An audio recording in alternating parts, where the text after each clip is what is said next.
আসসালামু আলাইকুম। কেমন আছেন সবাই? আপনারা দেখছেন ডিলারশিপ ডিস্ট্রিবিউশন ম্যানেজমেন্ট সফটওয়্যার পরিচালনার পার্ট 2। আজকের ভিডিওতে আমি দেখাবো কিভাবে আপনারা সফটওয়্যারে ক্লায়েন্ট এড করবেন এবং ক্লায়েন্টের লিস্ট ম্যানেজমেন্ট করবেন।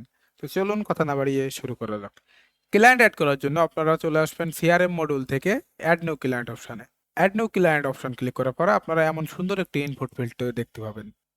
আপনার যদি মনে হয় এখানে আপনার কোনো ইনপুট ফিল্ড বেশি প্রয়োজন বা এখান থেকে কোনো ইনপুট ফিল্ড হাইড করা প্রয়োজন, তাহলে আপনি সেটিংয়ে ক্লিক করে এখান থেকে আপনার পছন্দ মতন যে কোনো ইনপুট ফিল্ড হাইড করতে পারবেন অথবা অ্যাড করতে পারবেন।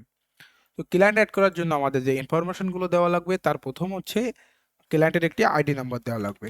ক্লায়েন্টের আইডি নাম্বার দেওয়ার পরে আমাদের ক্লায়েন্টের একটি নাম দেওয়া লাগবে। ক্লায়েন্টের নাম দেওয়ার পর আমাদের ক্লায়েন্টের একটি অ্যাড্রেস দিতে হবে এবং অ্যাড্রেস দেওয়ার পর আমাদের ক্লায়েন্টের একটি ফোন নাম্বার দিতে হবে। আপনি যদি চান আপনার ক্লায়েন্টের একাধিক ফোন নাম্বার এখানে আপনি যুক্ত করতে পারবেন। এরপর আছে প্রিভিয়াস ডিউ। প্রিভিয়াস ডিউটা হচ্ছে আপনি সফটওয়্যার ইউজ করার আগে এই ক্লায়েন্টের সঙ্গে যদি আপনার কোনো ডিউ থাকে সেই ডিউটা আপনি এখানে এন্ট্রি করতে পারবেন। যদি কোনো ডিউ না থাকে তাহলে আপনি এখানে জিরো সিলেক্ট করবেন। এরপর আছে ক্লায়েন্ট গ্রুপ। যদি আপনার একাধিক প্রোডাক্টের একাধিক ক্যাটাগরির ক্লায়েন্ট থাকে তাহলে আপনি এখানে ক্লায়েন্টেরকে গ্রুপ ওয়াইজ ভাগ করতে পারবেন।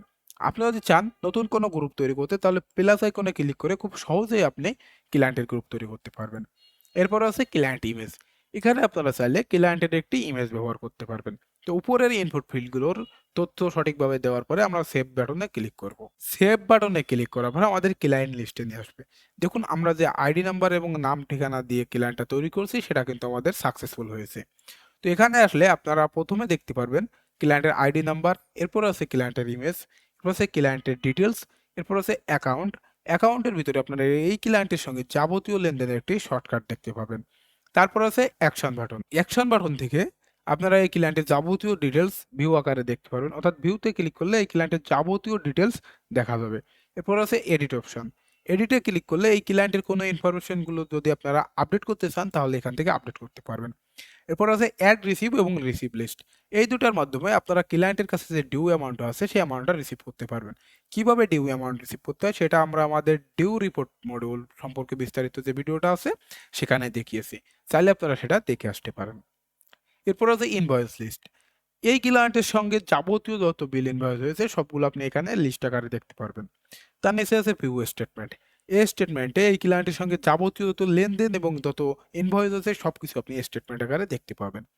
তারপরে আছে ডিলেট। ডিলেট বাটনে ক্লিক করলে এই ক্লায়েন্টের যাবতীয় ইনফরমেশন আপনার সফটওয়্যার থেকে ডিলিট হয়ে যাবে। এবং উপরে আছে সার্চ অপশন। আপনি যদি চান নির্দিষ্ট কোনো ক্লায়েন্টের যা ইনফরমেশন আপনি এখান থেকে দেখবেন তাহলে আপনি ক্লায়েন্টের আইডি অথবা সেই ক্লায়েন্টের নাম দিয়ে সার্চ করলে নির্দিষ্ট সেই ক্লায়েন্টের যাবতীয় ইনফরমেশন আপনাকে দেখাবে। তো এই ছিল আজকের ভিডিও। আজকের ভিডিওতে আমি দেখিয়েছি কিভাবে আপনি স্মার্ট ডিলার ম্যানেজমেন্ট সফটওয়্যারে ক্লায়েন্ট অ্যাড করবেন এবং লিস্ট ম্যানেজমেন্ট করবেন।